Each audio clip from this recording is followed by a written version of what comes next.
আমি একটা মেয়েকে অনেক ভালোবাসতাম,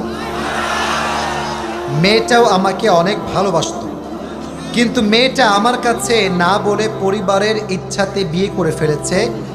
আমি মেয়েটাকে আমার জীবনের থেকেও বেশি ভালোবাসতাম। এখন আমি মানসিক দিক থেকে অনেক কষ্টে আছি এবং আমি অনেক কষ্ট পাচ্ছি।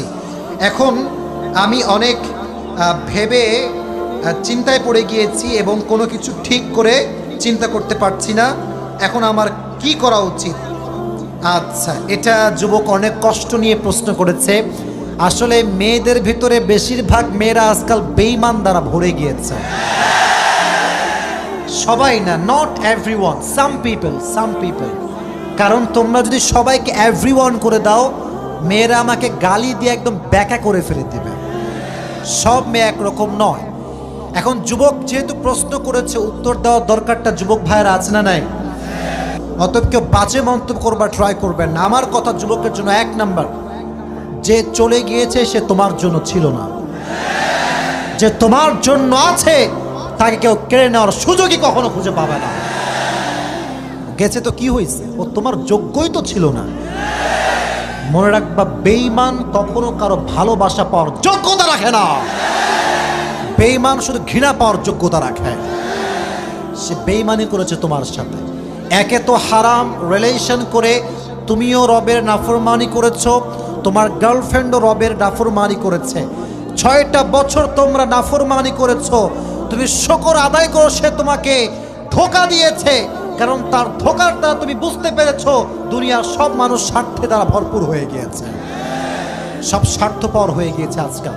এক নাম্বার, সেই মেয়েটা তোমার জন্য কখনো ছিল, আর যে তোমার জন্য আছে তাকে কখনো আটকায় রাখতে পারবে?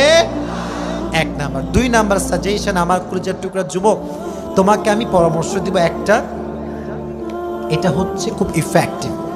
তুমি যখন ঘুমাতে যাওয়া, এটা ওর একার সমস্যা না, এখানে অনেক যুবক আছে এদের সমস্যা আছে। অনেক যুবকই ছ্যাঁকা খেয়ে ব্যাকা হয়ে গিয়েছে।